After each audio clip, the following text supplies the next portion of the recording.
and welcome back to the Irish Hunting Podcast, the number one place for your hunting, fishing and country sports stories from around the world.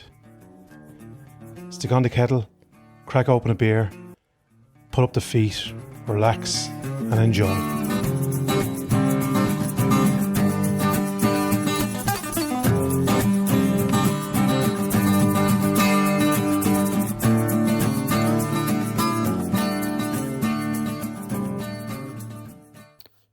Hello and welcome back to episode 104, Hunting Geoffrey.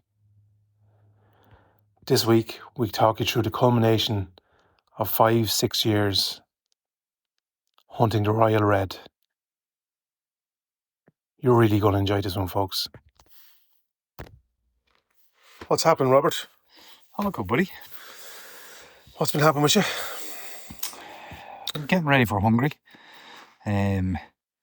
Trying to get my rifle and stuff sorted. Trying to get all our paperwork and then trying to squeeze in a little bit of hunting and justifying it at home that I should be allowed to go hunting before I head away hunting. You know? It's the fine balance, isn't it? Yeah. And we're going to do a podcast on our lead up to Hungary and hopefully do one over there in terms of how our hunting goes on. So what we'll probably do a little podcast on the next one if people want to hunt abroad, some of the stuff they need to get ready and how to go about and so on. So that'll be in the next episode. On this one, we're going to concentrate on something a little bit closer to home. Obviously, as people have seen, we did a little bit of hunting. We've a fox drive to talk about. We have built up actually to a partridge shoot up the north, and we also have Geoffrey. I talked about Geoffrey. Yeah. So we've a few bits, and obviously doing pheasants and so on and so forth, and getting ready for pheasant season. And of course, we're in the middle of duck season as well, so which we haven't got out of yet. No. Do you have a great urge to go duck shooting? See, I wouldn't. Obviously, where we live, we don't have huge populations of duck, so we'd have to travel, which means it's a little bit more difficult than. I like the style similar to yourself that you can just, I might go out shooting this evening and pop down. So there is a couple of little spots that hold a few duck intermittently. See, I'd be looking at lads that are out duck shooting and I won't say they're experts at it, but they have all the gear, they know what they're doing. I wouldn't have a clue of that. No. So I would have dipped in and out of it, like small bits. Yeah. So, but nothing to the level, as you said. That's it's like anything, I suppose. It's a whole different skill set, isn't it? Yeah.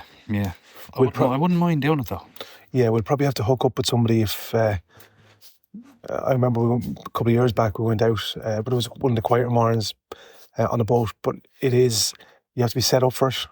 We have the boat now, but we probably need a few other bits and pieces to add to our repertoire. So yeah, we'll probably try and team up with somebody, I think. Now on that, we did get an offer. One of the lads from work, he invited us out. Did he? Yeah. So, and he knows what he's talking about. So we might just do that. that. Show us a couple of bits and pieces. Yeah, we might just do that. Because it's as I say, my duck shooting is similar to my rough shooting. I just visit a few spots that hold a couple of stream or small little ponds, stuff like that. But yeah, real duck shooting is an art form. But I actually brought Millie out just to get her out for a run, and she was loving it. The problem is my area, where in the winter time would hold a little bit of water and hold a few duck. All of them areas were nearly dry, so they were kind of just mud, because we haven't had a huge amount of rain. So but anyway, I was delighted to get out with her, and she's going okay. She's doing what she's told. Yeah. How is your dog training going? Yeah, it's going well, but I don't know why I'm doing it. It's the truth, because I'm never going to use that dog. That's not even my dog. That's Laura's dog. That dog was given to Laura, not me. Yeah. And then Sean has his dog. So I actually don't have a dog, but I'm always the one walking them. Yeah. And things. But I'm training him like a retriever, which he is, but I'm never going to use him in that. space. Like, I'm not going to enter trials or anything. Yeah. And I'm not going to be on shoot days picking up. So I don't know why I'm doing it. And the reason I say that is I was putting out trail camps and I brought the dog with me, and he was showing huge interest in the pathways that deer use. Deer scent, yeah. Deer scent. He was really keen on that. And sure, not all me shooting is deer shooting, but there's a large portion of it that is. Why do I not bring him and start training him on deer? Yeah. So I'm sort of torn now. I might have to start that. Yeah, I think that's a good transition, because it probably complements your hunting. If you're not going to go trialing with the dog, but you're training him as a trialing dog, it's kind of one of them things where it's there's no end to it. Do you know what I'm saying? Like, in other words, there's no. And as you said to me before, that's like you'd want to be doing nothing else when you're doing trialing. You know, because it's full time. It's full time. They travel all over the country doing that. So, I've too many other pastimes at the minute. Yeah. So that could be a good transition, even for training for scent of wounded animals and stuff. You know. Yeah. And obviously I'd have to learn something new, not just the dog. Yeah, that'd be cool. Yeah, and maybe he could do both. I'm not sure if he'll retain that much information. I'm sure someone out there will be able to tell me. You'll never know unless you try it. Yeah, I'll give it a go. So yeah, I look forward to that now. To be holding a range of videos. See the way you roped me into that? There you go. Look, I'll shoot at the deer. Yeah. You can have the dog to find them. But speaking of which, obviously, probably people have been. Well, actually, we'll get into that in a second, because we were out in a fox drive first. Yeah, my first fox drive. Was it? Yeah. Excuse me. Yeah, and it was very enjoyable. Yeah. Even though I didn't shoot at it, I did see a fox came out, and man, they're so wily. Yeah. Like, he spun that dog, and the dogs were brilliant. Yeah.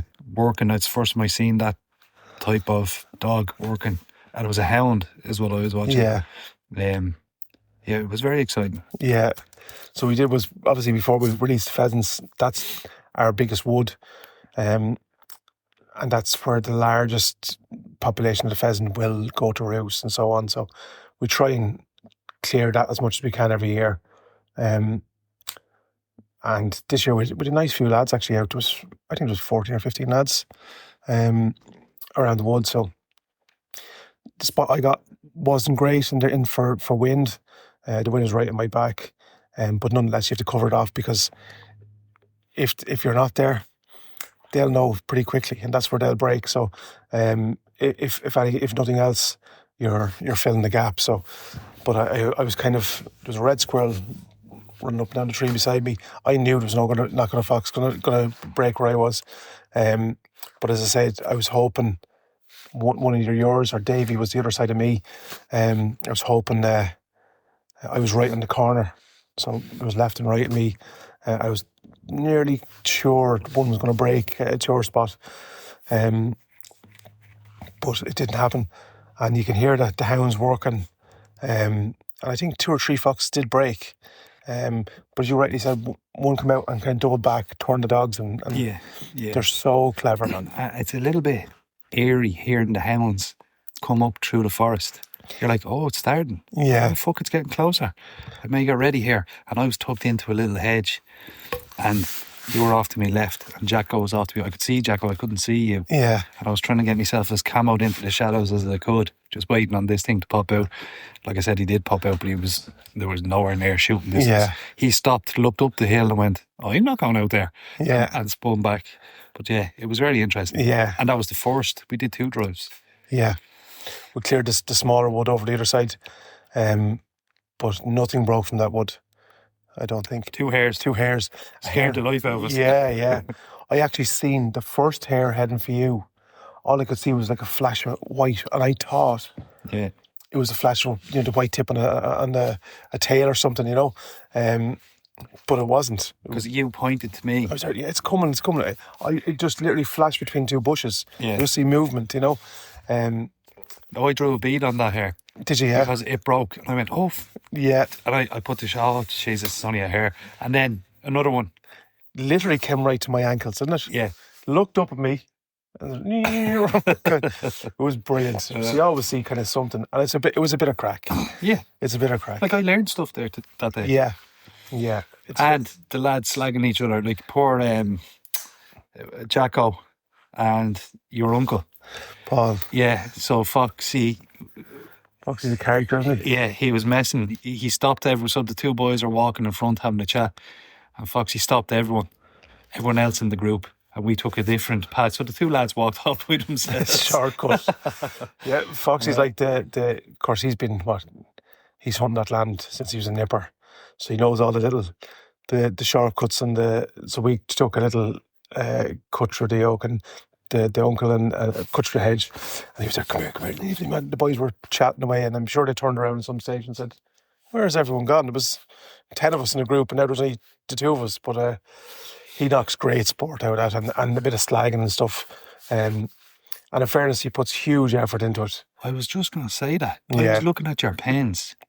There's like your big pen now is impressive. Yeah. And he does serious work with them. He does, and some fine looking birds in that, man. There is. Yeah. And I like the way the pen's segregated into the stages of the birds. Yeah. Because I was looking at them going, they're all very young. And then the next group group, and then right at the end I was like, there's some nice tails in there. Yeah.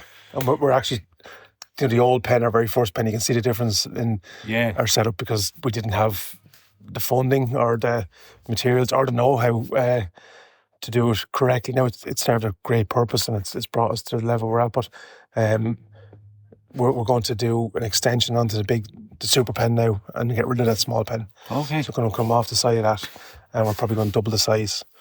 And then that'll, where we are lacking now, because I remember early doors when we put up the first pen, somebody kind of commented and said that, oh geez, it's a dire looking place for pheasant.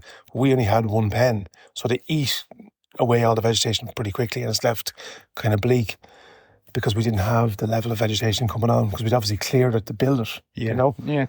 So now what we're hoping to do is if we get an extension of that, the super pen, what we can do is we can keep our few hens in one segment of that.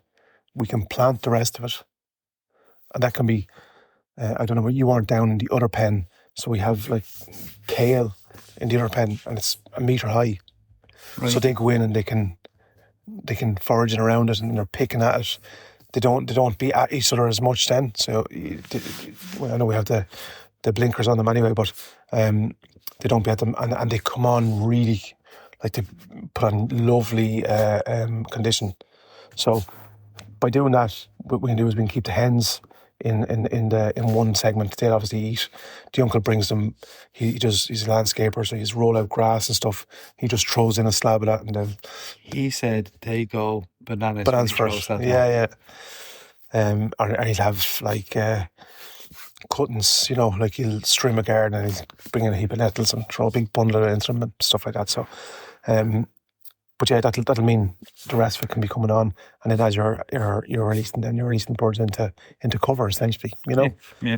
So look, it takes a couple of years to get, to where we need to go. So, and we're a hell of a lot further on than we were when we started. So there's 320 or 330 birds going out this year. That's big numbers, isn't it? It's savage, And I've already been around your house and the club grounds, and I've heard birds. Yeah. So there's last year's birds are still yeah. So the club should get good numbers. Yeah, and we've released actually just last Saturday we released after the shoot 40 or 50 hens now. Okay. So they're going to hopefully hold a few birds as well. So, and you're hopefully improving next year's wild stock. So it's all getting there. It takes, as I say, it'll probably take 8 or 10 years in total to try and get to where we want to get. But we're halfway through that now. So, deadly. Now, we're sitting here in your sitting room, and I'm staring up at a beautiful head. Geoffrey. Tell me about it. Yeah. Now, bring me through everything. The stock, the noise, everything. Yeah, it was probably one that, look, you've been with me from the start, man. You were the one who's seen him with me many, many years ago, or a couple of years back. What seems like many years ago now, but and people in the podcast probably have heard me and seen me talking about us stalking them, and we got close on a couple of occasions last year and the year before, and we didn't pull on them intentionally. We were letting them come on at once. It's mad because we're going to talk about Hungary, obviously, in the next episode, or could lead up to Hungary, but probably since we went over there, our ethos and mindset has changed a good bit. Yeah, so it has. Yeah. And I've noticed, because the upcoming trip will be our third year, so I come back with a different mindset altogether, right? And the longer then I stay away from Hungary, it goes back Yeah. to our own way. So it's actually really good for me Yeah. to go over once a year, because what they do and how they do it is brilliant, and we could learn a fucking lot from A them. hell of a lot. Yeah. Yeah, and I suppose, look, I think we haven't hit them, the group of Hinds there, in probably 2 seasons now, and we've seen probably the most we've ever seen. By a long shot. Yeah, and we're trying to, because it's only a small little herd. Yeah. So we've. I think that's we're going to be talking about deer management coming up, and on the other side of it. But I think that's deer management as well, protecting and preserving, taking out the ones that need to be taken out for various genetic or safety reasons for a herd. But anyway, that's probably kicking it back. I remember it was the 06555. I remember the hind and the calf came running down the line at us. I had said to you, I think there's deer up here in this area, and you were kind of a little bit sceptical, as you had a right to be. But I think that was on one of our first stalks out there. Literally, he came around the corner, and it wasn't obviously full rut time at that stage. And the hind and the calf were taken off. He was kind of after them, but he wasn't hugely interested in running after them. And he just stepped into the woods, you know. I still remember that as clear as day. Yeah, I remember, because he was so impressive. Yeah.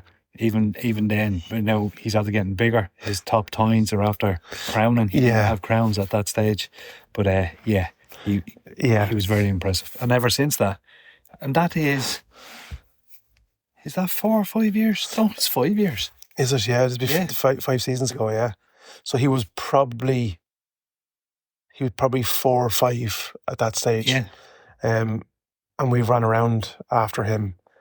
Like, literally ran around after him. Just in circles after him. Yeah. We've got as close as them as hearing them breaking in the wood beside us. We've areas, so for people to don't, we'll probably talk in riddles. We actually have areas now, so if one of us is stalking somewhere and we need to get to the other person, we have markers. So we have like Geoffrey's bed, we have the swamp, we have the lawn.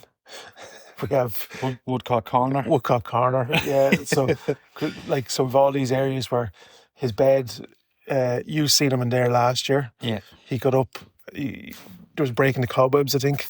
Yeah. As I was walking, so it was a real dewy morning. I was walking down, and you have to imagine there was spiders, cobwebs coming across with dew on them, and then at a certain stage, that was gone.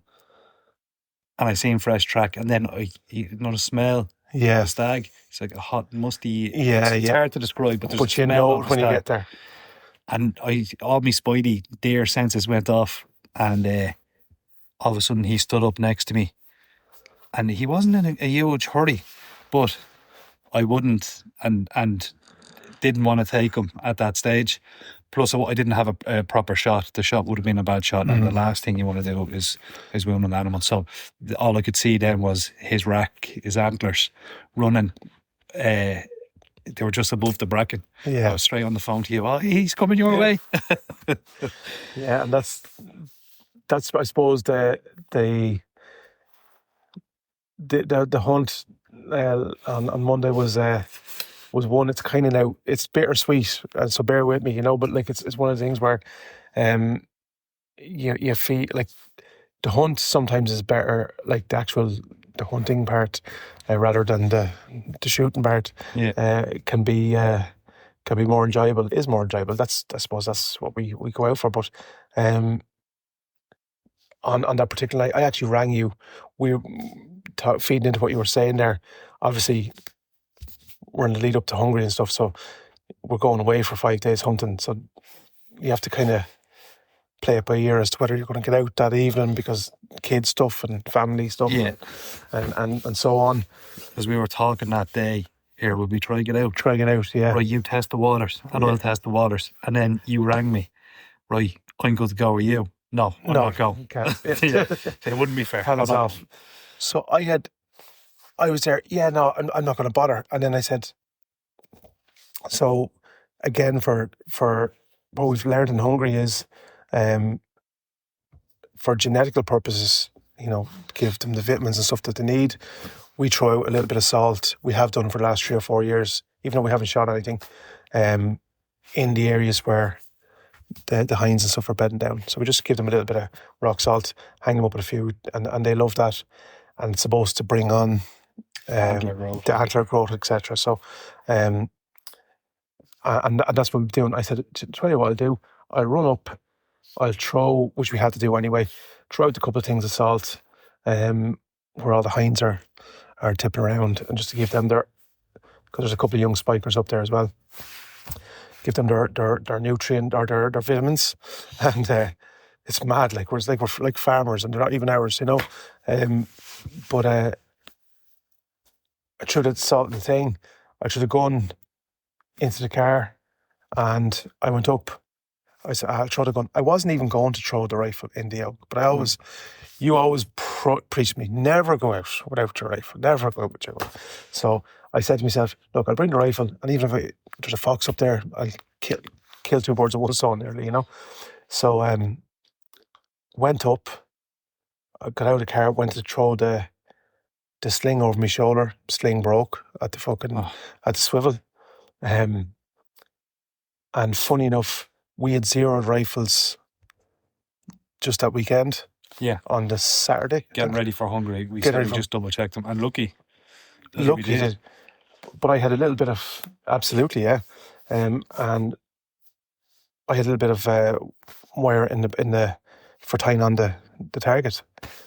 And I looked at it and I said, tapped my pocket. My Letterman was in my pocket. This is all I had to have. Do you know what I mean? Yeah. Took the Letterman. I made a little bit of a swivelly jazz out with a little bit of wire. Threw it over my shoulder. Grabbed out the salt. And I wasn't walking 15 minutes, man. And I could hear rustling. So everything was perfect. Wind was very minimal, but the bit that was in my face. And again, you're talking about spidey, so you start to get the smell and the sounds. And you say, what is that? A little bit of rustling in the forestry. And with that, I'm trying to set the scene here, because the area where we shot, but so there's a little bit of open ground, small bit of grass, and there's the edge of the forestry, and it's kind of lined on the outside with a little bit of bramble and brush, But there was a little pocket just in one side, and I went in, and the light was kind of filtering through the wood, and there's a little bit of kind of native woodland there, and it was kind of breaking through. So I was in with the binos, and I was looking to the right, and something just you start to get all kind of tingly, and then I just scanned to the left hand side. So about there was a little bit of a tree in front of me, or brush in front of me. There was 2 little kind of portholes into the wood, left and right. Scanned to the left, and I could just see. Well, I thought it was a branch at first, but I just seen a movement, it's obviously his crown. And I said, oh, fuck. And with that, a plane had come over, just overhead. There's the one beauty of living where we are is the flight path. And I was able to just take half a step across, and then I kind of seen, he's there. He was actually bent down to the left-hand side, but there was no shot. So I just waited and waited what seemed like fucking forever. And again, the plane kind of was coming in and around, and I was making noise. So I was waiting for the heavy drum of that to take 2 steps back to the right. And I just stood there. I opened out the sticks and I put up the gun on the right-hand side, which was... My thinking was that if he was going to move, he was going to move heavier into the wood. And I could see down between 2 lines of trees. And I just set the gun up there. I actually set it up slightly to the left and moved it 1 leg over. The sticks are phenomenal. I was gonna bring that up when you're finished. Yeah. I don't want to drag you off you. Yeah, they are phenomenal. But we will talk about them because I'm getting kind of really, really comfortable and steady on them. But yeah, so I sat up there, and then I said, now there's 3 ways he can go, because he can go deeper into the left. But for whatever reason, I thought this was my best chance. So with that, there was a little bit of a rustle over on the right hand side, and next thing I could hear him stepping up. So now my heart is starting to bump. You know, you're racing.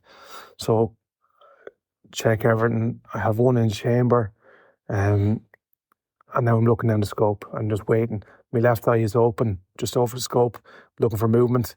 And then I seen, and I was starting to say, oh, maybe I should have, because I was telling you I was down between the 2 lines of trees, and just to the left of them was where I was originally set up. But the cleaner shot would have been down here, you know. And so I could see him in that. I said, oh, fuck, maybe I should have went between them. And he stopped there for a second. And in my line, and I was looking down through the scope, I could just see the nose starting to tickle out. And I said, come out, please, come on out there. So, and what seemed, it must have been probably, you know, a minute, you know, because he probably had an inkling there was something there. But next thing, he just took 2 steps right into the gap, looked straight down at me, and I was steady as a rock, and safety off, heart and lung. I just seen him, and this is the beauty of the sticks. So compared to the tripod, obviously there's a little bit of recoil, but when you're on them sticks, I could see him buck clapping. I could see where he ran. You know.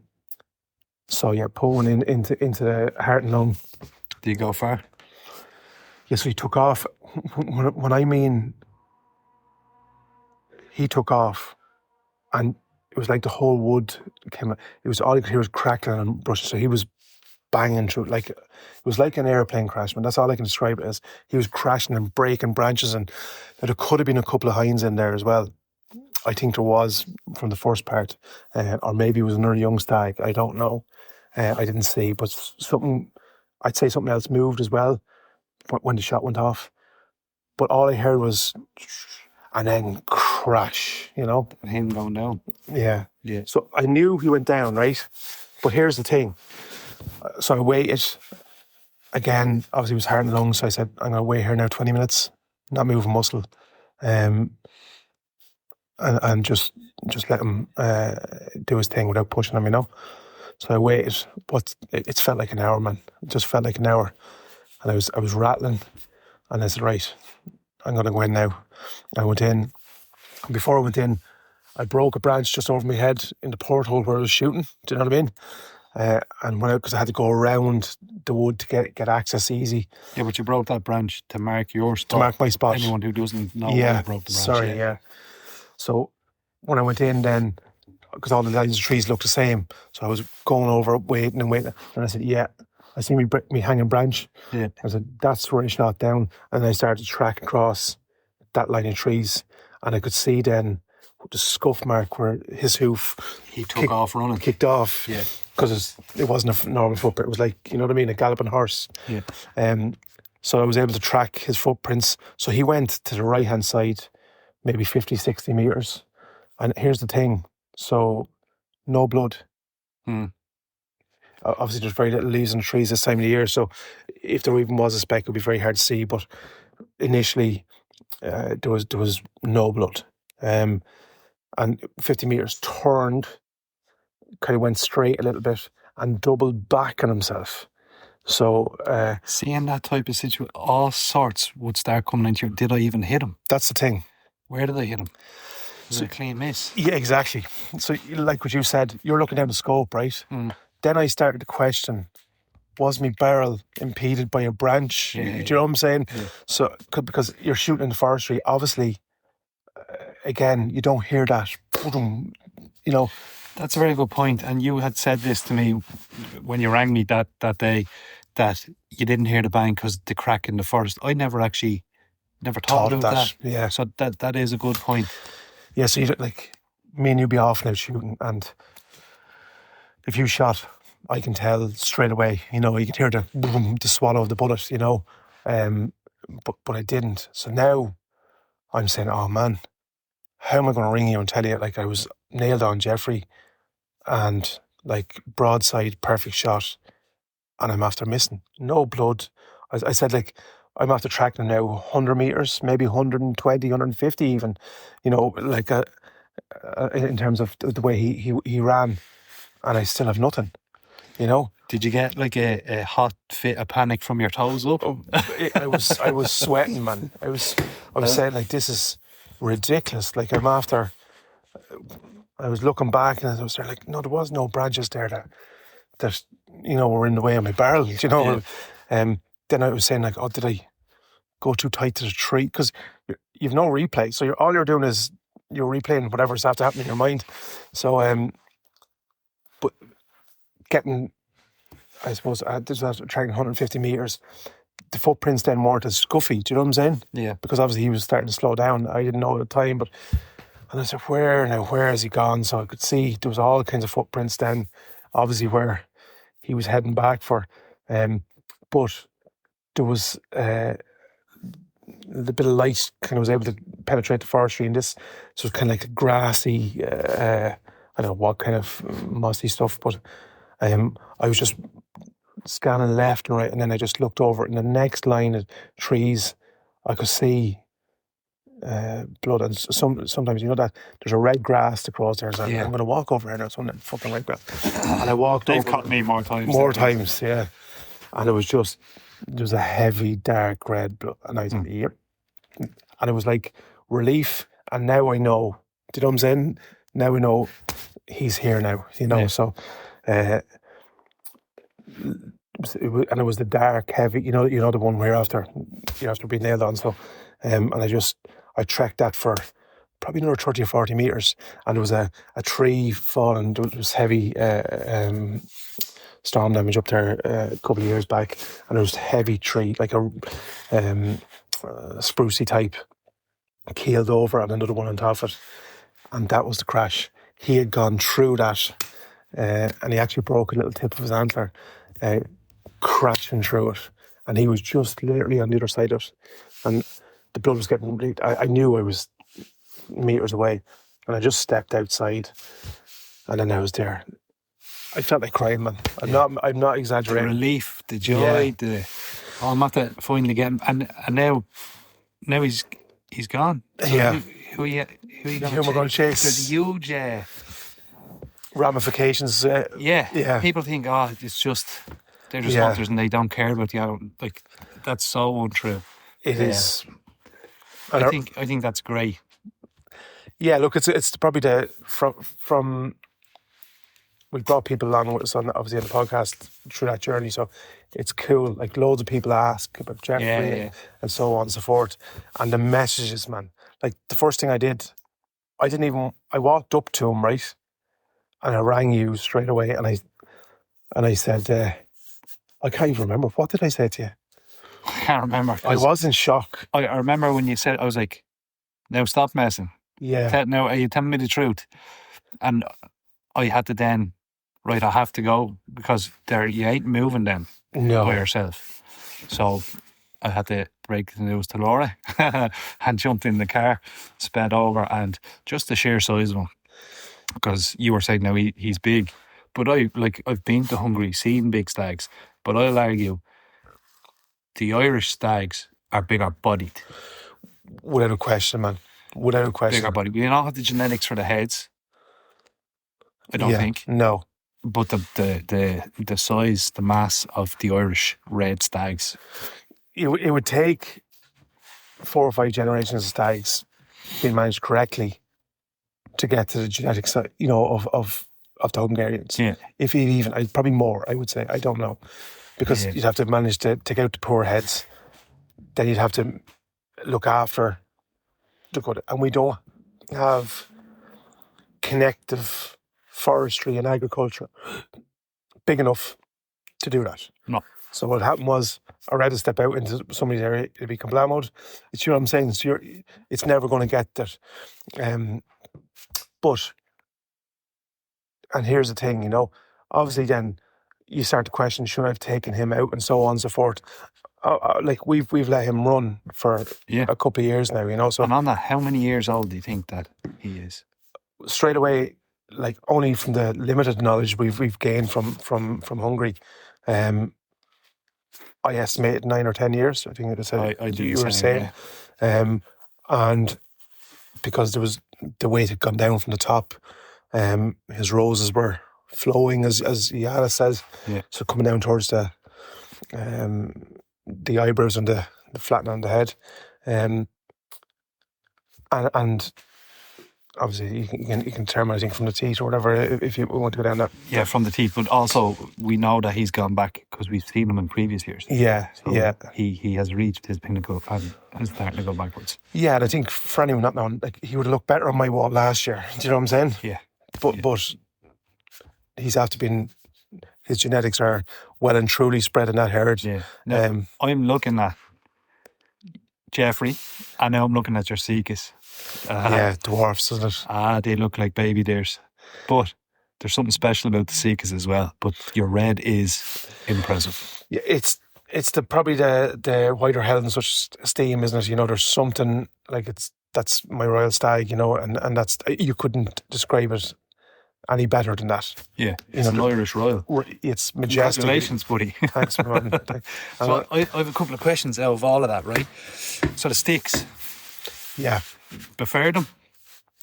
It's not even negotiable now, Yeah. And I did a couple of videos, and I think I'm going to try and do a comparison video. One shooting foxes on the tripod, one shooting fox on the sticks, right? Okay, yeah. Because, like, when I'm looking through the scope, I got so used to the tripod, I thought I was rock steady, But when I'm looking back, there is that little bouncing because you've only one point of contact. Yeah. Do you know? Yeah.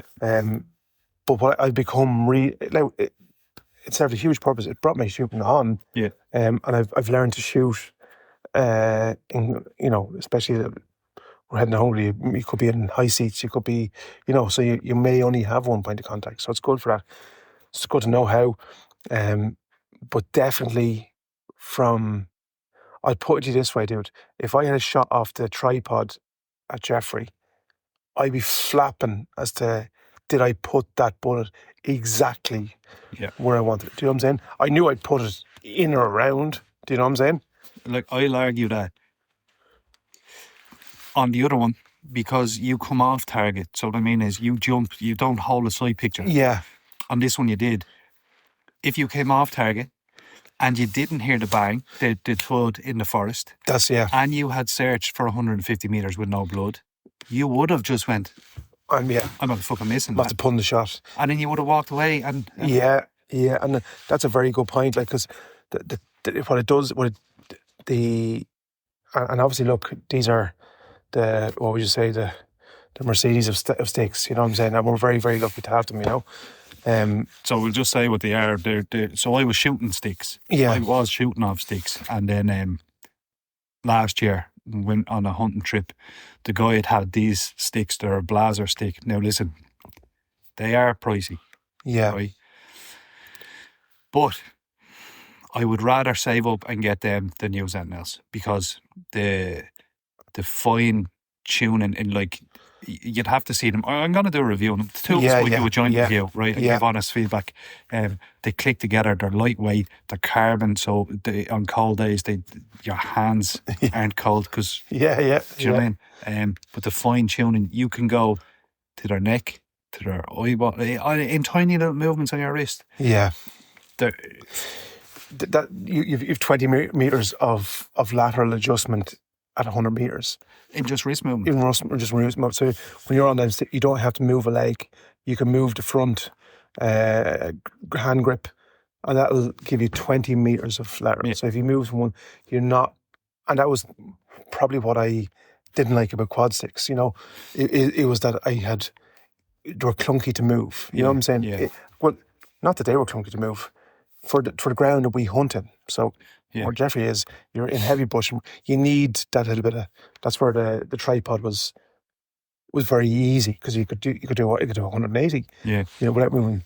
But with these, you have kind of close to that, you know, or as good as you're going to get. With the stability. The stability is the big thing. Yeah. Because you now have 2 points of contact. You have 3, you have one on your shoulder. If you're 2 points in front of you, you're rock steady. And like that, I was able to look down the barrel of him. Like when I look back, obviously in the moment, because you don't see him drop there and then, you start to replay now, did I? And all the questions that I started to ask. And because that is my first deer I shot off them sticks, you know. So you christened the sticks. The top. Oh, man. So that leads me on to the next one. He ran a good distance. Now look, deer run. Yeah. They do run, heart and lung shot, and especially big reds. They have the power and all, and it takes a minute to drain blood pressure. Yeah, so they go down. We're heading away to red stags in the rut. Yeah. Do you think the 6.5 will have the power to do it?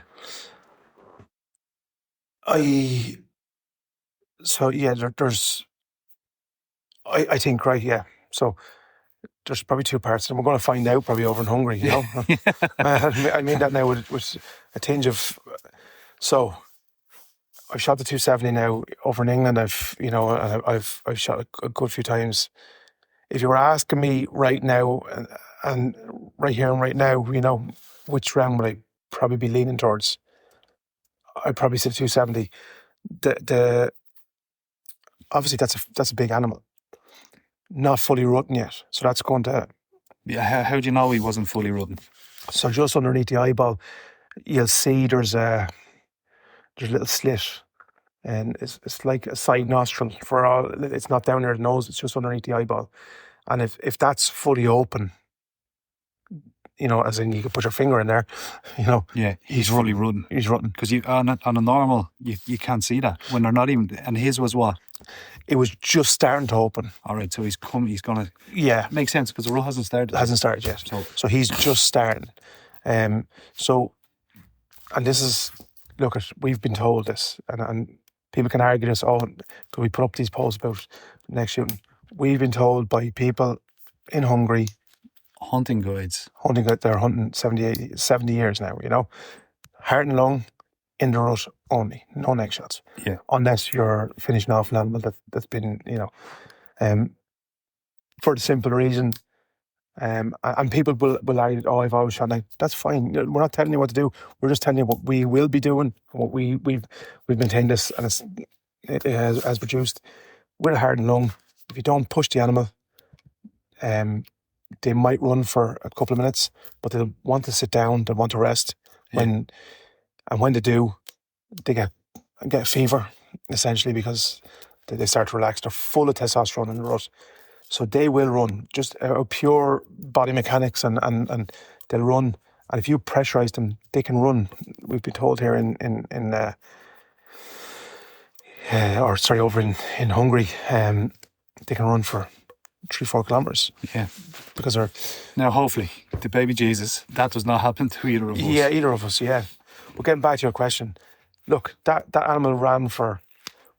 I showed you where it was. So would it have been collectively 200 meters? Would it?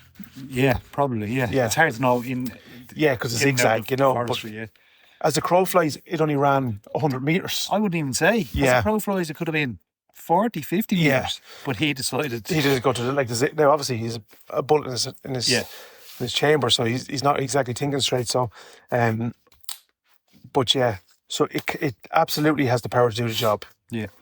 You know, with proper shot placement, all that kind of stuff. But I'm going to leave it. It's up for debate just at the minute. Yeah. You know, I'm probably leaning towards, and I want to maybe. I'm going to go down and chat with some of the lads in Lakelands and get their expert advice on it. There's lads down there who've shot more there than us, and you know what I mean. Get their opinion and stuff. And are you all set for the upcoming trip? Have you started to pack? Yeah, and I think I was texting you there the other day. I had half packed and I have my list for my itinerary and stuff, and now I'm worried, did I put that in? So I have to really unpack to make sure that I put the stuff that I thought I'd put in. But yeah, it's really exciting. Look, we're blessed, man. This is our third year going over there. Yeah. So and for anyone who has any inspirations to go travel, it's not as hard as what you think it is. And once you do it and learn a little bit more, I'm telling you, there's no stopping you. Yeah, I would. Look, we would both encourage people. It's not something that you could say you'd be cagey about. Something like, you're going to go over there. We're going to have a great time, regardless if we pull a trigger or not, dude. Yeah. It's a whole different world. It's a different ethos. There's a different way of looking at hunting. Hunters are looked upon in a different light over there. Oh, hugely. You know? Yeah. And I think, and this is going out to all of our organisations and so on, I think for hunting to survive in Ireland, we're going to have to adopt some of those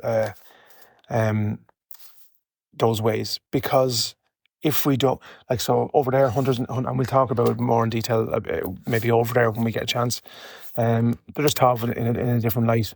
They're held in a different esteem for various reasons, and because of that, their hunting is going to be preserved. Do you know? Yeah. So on that note, I want to thank you as well, my man, for himself up on the wall. It would not have been possible without you. Even though you weren't there. I wasn't even there. I know, but like, it wouldn't be. If I was there, he'd be mine. But for the last couple of years, obviously, like it's been a collective. It's I learned to shoot through guidance from yourself, and I wouldn't have been. You even were encouraging me to go back on sticks, which I'm glad I did now. So there's loads of different reasons, but thank you very much. It's been a pleasure, buddy. I'm really looking forward to this trip. Yeah. And we'll try our best, because we're not great when we get sucked into the hunting. We're supposed to be doing podcasts and like videos over there, so hopefully we're true to our word. Yeah. And we make a couple of videos, but we will try our best. We'll try our best. Our best. So, until the next one. Till the next one, buddy. Over and out, my man. Thanks, pal.